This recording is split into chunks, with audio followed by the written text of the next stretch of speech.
I'm John Matthews. I'm a 30-year law enforcement veteran and expert in school safety and mass shootings, and also serve as a consultant on the Daily Wire's new movie, Run, Hide, Fight.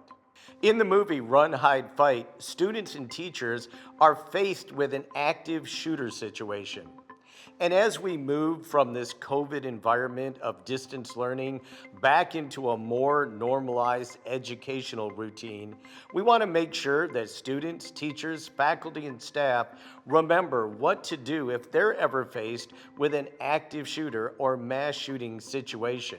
I'm going to provide you 6 different techniques from my book, Mass Shootings, 6 Steps to Survival. Now remember, even though we're going to give you the 6 steps to survival, and it's based on research of actual actions taken and decisions made by individuals who have been in mass shootings are dynamic events. The circumstances and situation are constantly changing, and so there is no perfect right answer. Hopefully, armed with these 6 steps, though, you'll be able to survive one of these horrific events. The first step in the model is to exit the scene. You want to do so quickly and safely and get as much distance as you can between yourself and the shooter. Examples of exit in the movie include when the students are exiting out the window to get to safety. Also, when the students are running outside the door and across the field to put distance between them and the shooters. The second step in the escape model is to seek cover. Now, cover is anything that can protect you from bullets.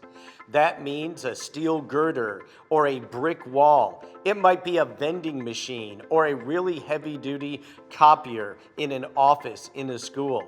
But cover is going to protect you from bullets. And so if possible, you want to put that cover between you and the perpetrator.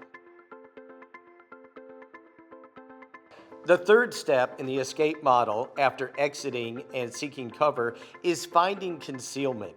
And concealment is anything that will get you out of the shooter's line of sight. The key component of concealment is to conceal your entire body. You could hide behind a curtain, behind a locker, a brick wall, anything to make sure the shooter cannot see you. If you can get out of the shooter's line of sight, your chances of surviving the incident go up exponentially. The fourth step in the escape model is to assess. As we said, these situations are dynamic and ever-changing, and so we constantly want you to assess the situation. That means you have to keep yourself calm. You have to keep your wits about you and not get too nervous and let the adrenaline take over. Constantly size up the situation, and when you have an opportunity, if your assessment tells you so, then you can seek concealment, or you can find cover to protect you from bullets, or you can exit the situation. So constantly assessing the situation is imperative in the steps to survival.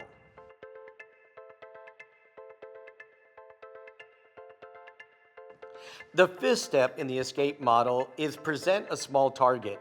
If you have to move, if you're going to exit the location, you want to present as small of a target as possible. You want to get low to the ground. You want to move quickly. You want to go from concealment to concealment or cover to cover to keep as protected as possible and stay out of that shooter's line of sight.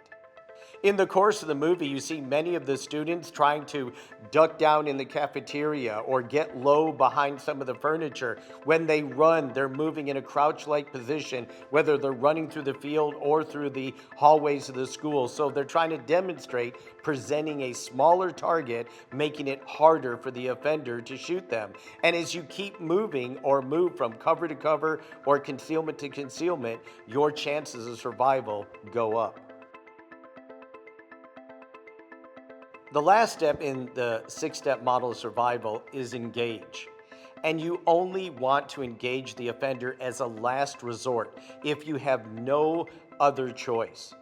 And if you do engage the offender, the best way to do it is to have multiple individuals simultaneously engage the offender to disarm them and hold them until law enforcement gets there.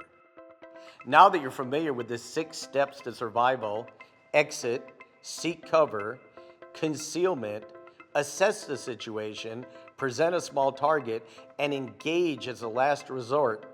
Hopefully, you'll do and practice situational awareness when you're out with your family in a restaurant, at a concert site, or at a school picnic or carnival.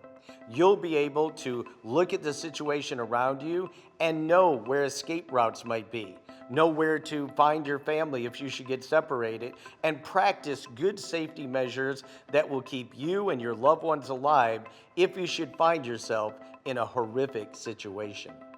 I'm John Matthews. Thank you for joining us today. And go on over to the Daily Wire and check out their new movie, Run, Hide, Fight.